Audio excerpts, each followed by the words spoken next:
Bien, queridos amigos y hermanos que nos escuchan en esta tarde, hoy tenemos el privilegio de presentar en esta radio y televisión en el Ministerio Cuartos Ángel al doctor Abraham Franklin, en la cual en esta tarde nos va a embellecer con un tema muy importante para este tiempo, donde nos va a hablar de Cristo como el sacrificio. Señores, les invito que no se pierdan un segundo y que le den seguimientos a este tema que nos va a tratar el doctor Abraham Franco. Es con nosotros, todos estos micrófonos son suyos. Gracias, mi hermano Andrés.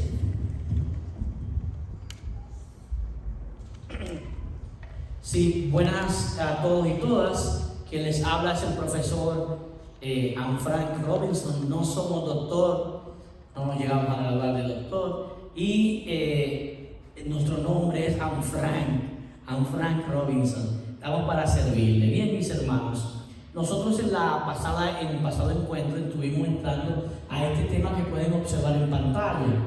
Si nos siguen en la pantalla podemos darle un zoom a esta parte de la pantalla. En la primera parte, aquí tenemos todo lo que es el santuario, ¿ven? Y el santuario, como habíamos dicho, tiene partes importantes. Están las columnas, la entrada, pero como muebles, y es lo que vamos a comenzar a determinar. Tenemos en total 6 muebles. El primero se llama el altar del sacrificio, que está en el patio del santuario.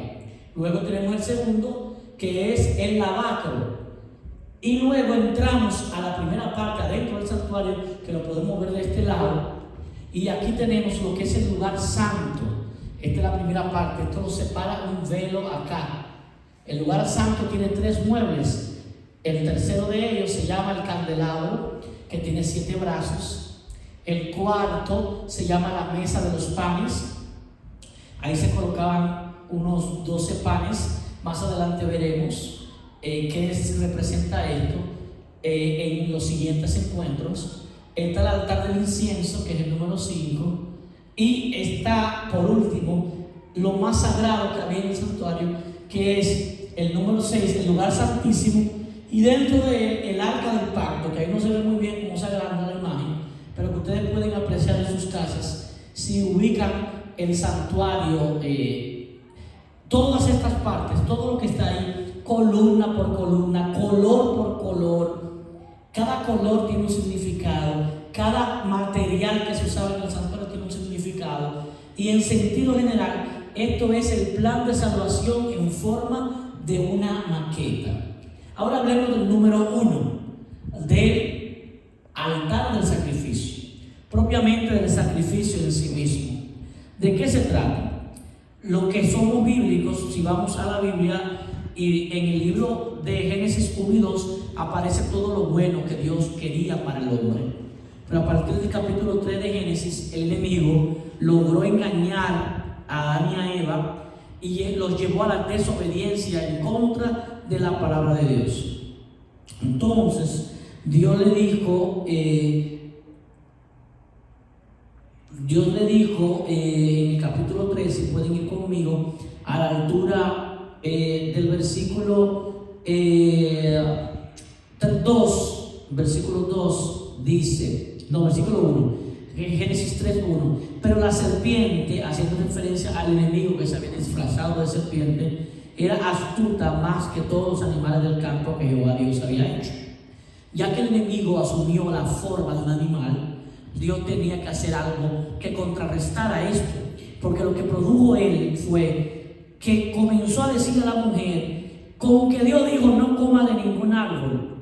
Si ustedes revisan los capítulos anteriores, van a darse cuenta de que Dios le había dado la orden de comer de todos los árboles. Si van al capítulo 2, versículo 16, dice, y mandó Jehová Dios al hombre diciendo, de todo árbol del huerto podrás comer. ¿Qué tiene que ver esto con el santuario? Lo veremos en breve, porque sucede que automáticamente comienza una discusión entre la serpiente y la mujer, y termina en la caída de la mujer, y luego, posteriormente, la mujer le da del fruto a su esposo Adán, quien también come como ella, en el sentido de comer, pero con una gravedad, y es que Adán come estando consciente del pecado que iba a cometer, mientras que Eva fue engañada. Esta es la diferencia entre los dos.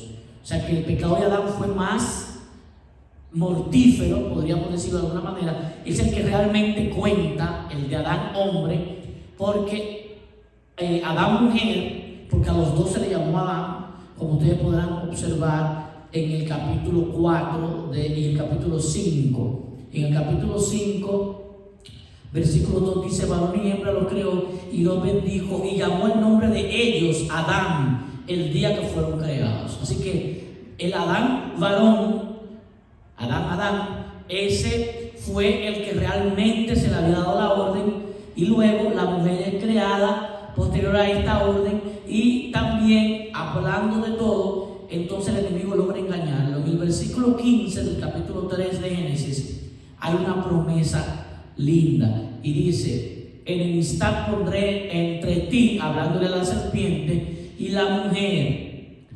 Está hablando de la serpiente, o más bien de la forma en la que asumió el enemigo en forma de serpiente. Ahora la serpiente no es la serpiente, sino que representa a Satanás, y la mujer no es la mujer, sino que representa a la iglesia de Dios, la que tiene capacidad de reproducirse en esta tierra.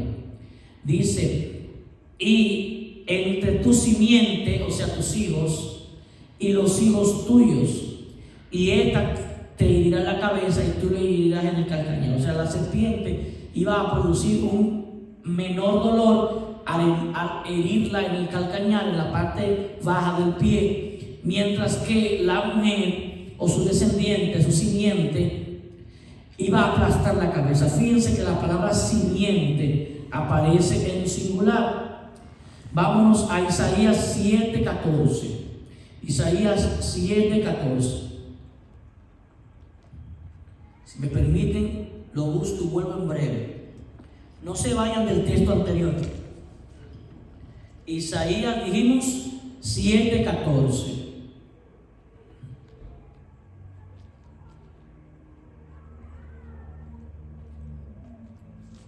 Se me perdió el libro, ya lo encontré, el libro de Isaías 7:14. Dice la palabra allí: por lo tanto, el Señor mismo os dará una señal. He aquí que la Virgen, ya está hablando de otra mujer, pero de una mujer en sí, concebirá y dará a luz un hijo, y llamará su nombre Emmanuel. Si ustedes van a Mateo 1:23, dice que Emmanuel, esto significa Dios con nosotros.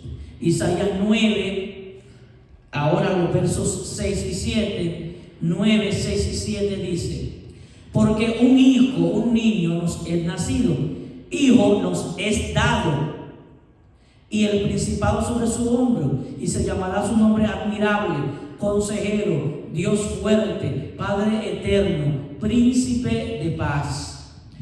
Lo dilatado de su imperio y la paz no tendrá límite sobre el trono de David y sobre su reino, disponiéndolo y confirmándolo en juicio y en justicia desde ahora y para siempre.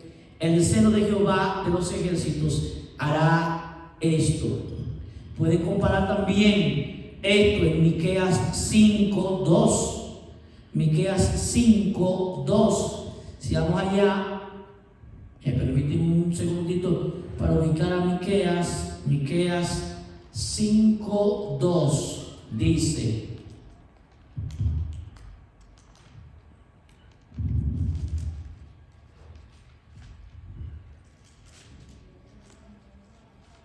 que aquí lo tengo, lo más que Miqueas un libro en el medio. Miqueas 5:2: pero tú, Belén, Efrata, pequeña para estar entre las familias de Judá, de ti saldrá el que será Señor de Israel, y sus salidas son desde el principio, desde los días de la eternidad. También pueden ir a Lucas 2, del 10 al 16, y van a confirmar que esto sucedió así.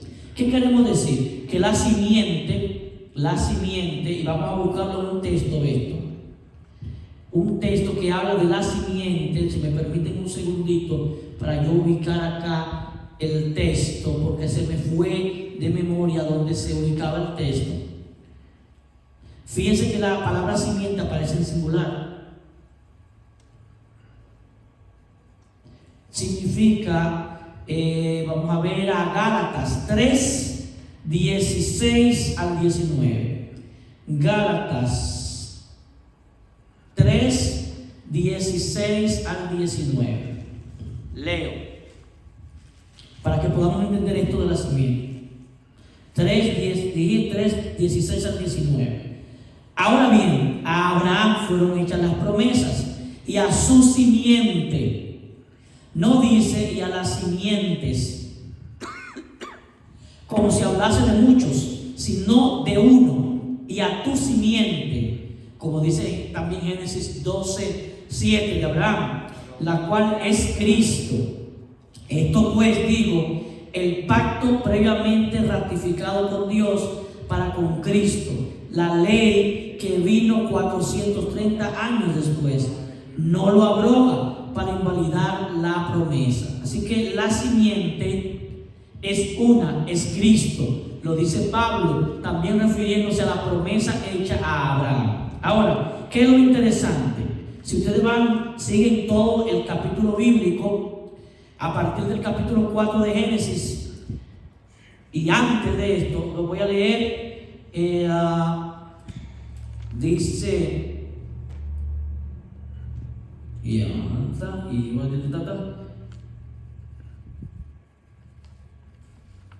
bueno, aquí está. Vamos a Génesis 3, versículo primero. ¿Cuál era la orden de Dios? Que de todo árbol podía comer, pero el día que comieres del árbol de la ciencia del bien y el mal, ese día moriría. Adán y Eva. Hablando no de la muerte física solamente, hablando de la muerte de la cual no hay retorno, la segunda muerte le llama la Biblia.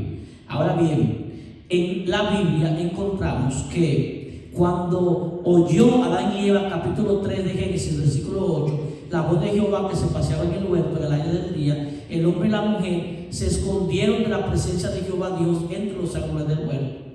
Mas Jehová Dios llamó al hombre y le dijo, ¿dónde estás tú? Y él respondió, oí tu voz en el huerto, tuve miedo porque estaba desnudo y me escondí.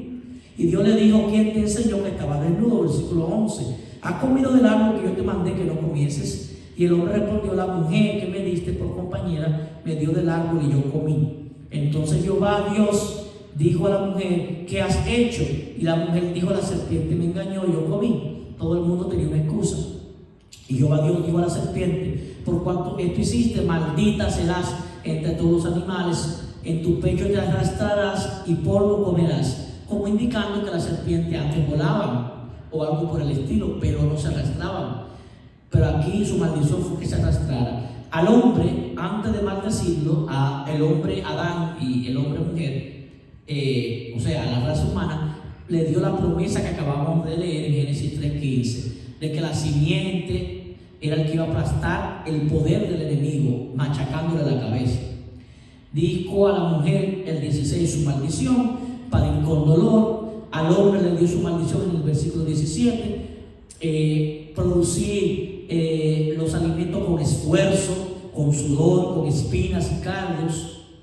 El campo, según dice el versículo 18. El 19, que era con el sudor que iba a comerlo. Entonces luego, en el versículo 21 de Génesis 3 aparece que Jehová Dios le hizo al hombre y a su mujer túnicas de pieles y los vistió. ¿Qué significa este breve texto en este contexto? Adán y Eva pecan, deben de morir. Como dice Romanos 6:23, la paga del pecado es la muerte. Ahora Dios le da un regalo. El regalo que les da antes de expulsarlos del jardín del Edén, aparte de la promesa de que uno iba a destruir el poder del enemigo, aplastándole la cabeza, le da la promesa también en forma de ropa. Lo viste con túnicas de pieles. Para que esto tuviera que suceder, hubo que haber un sacrificio en el jardín del Edén. Y es por eso el primer mueble es el altar del sacrificio, el número 1, como hemos visto allá. Lo primero que debe de hacer cualquier creyente es creer en el sacrificio de Cristo como un sacrificio expiatorio y vestirse con él. Eso espiritualmente, ¿qué significa?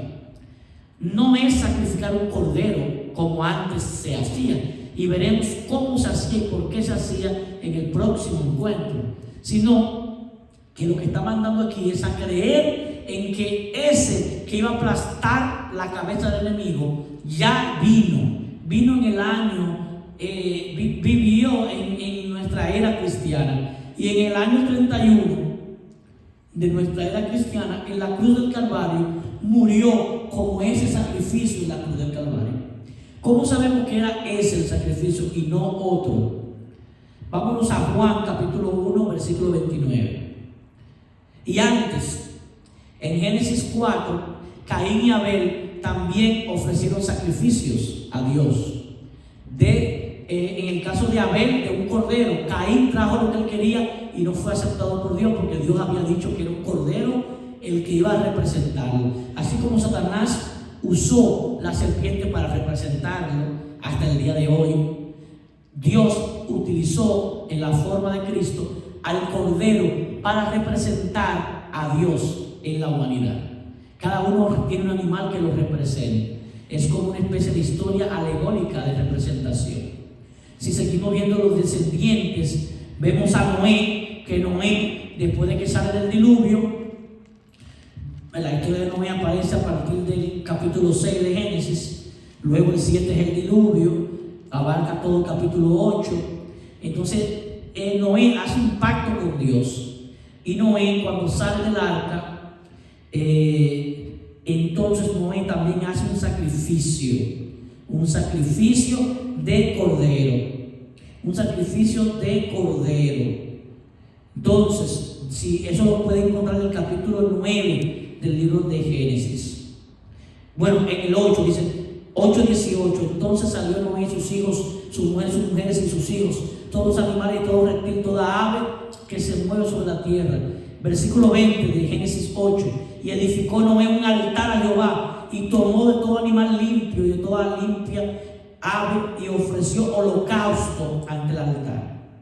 Y percibió Jehová olor grato, y dijo Jehová en su corazón, no volveré a maldecir la tierra. Y ahí sigue diciendo. Pero lo que vemos que hizo Noé cuando salió automáticamente del arca fue un altar a Jehová. Así como lo primero que vemos en el santuario es un altar del sacrificio.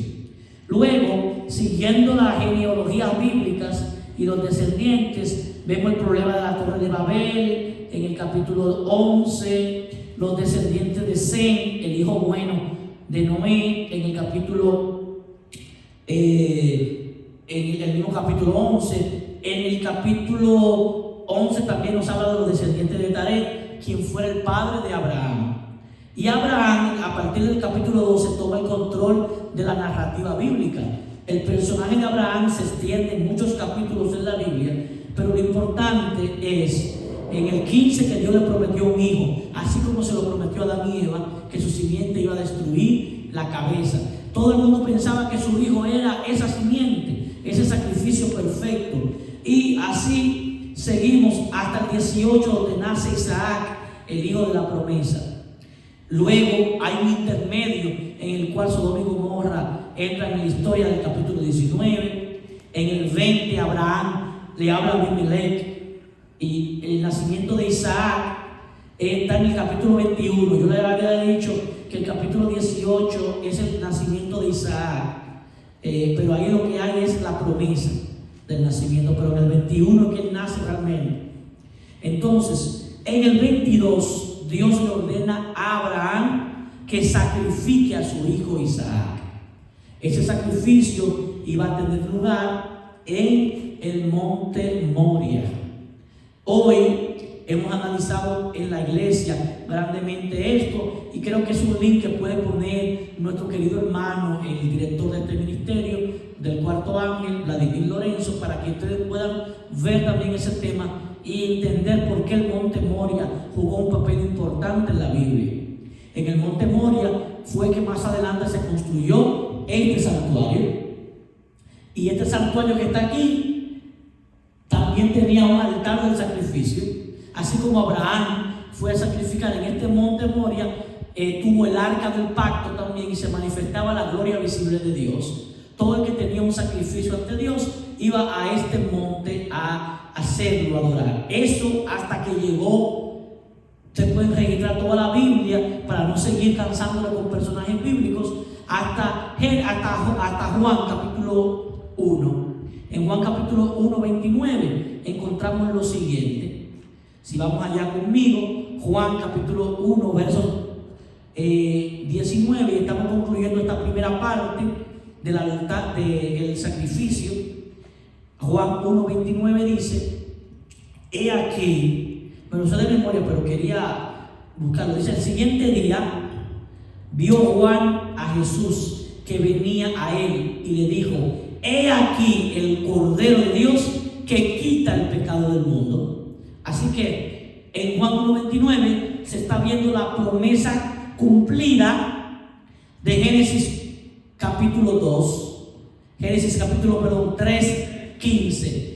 La promesa de Génesis 3:15 que vemos allá, que se le hizo a Adán y a Eva, posteriormente a Abraham en el monte Moria, en el capítulo 22, se va a ver cumplida en Juan 1:29. Es Cristo, esa simiente de la mujer que iba a machacarle la cabeza al diablo a través de su sacrificio en la cruz del Calvario.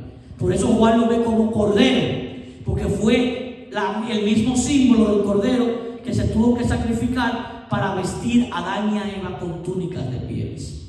Hasta aquí entonces hemos visto la base para entender por qué el sacrificio de Cristo en la cruz del Calvario representa algo importante para tu salvación y la mía. Tiene que ver con el santuario, tiene que ver con el plan de salvación. Dios te bendiga. Nos vemos en el próximo capítulo, donde ampliaremos el tema de Jesús como sacrificio y el altar del sacrificio. Dios te bendiga.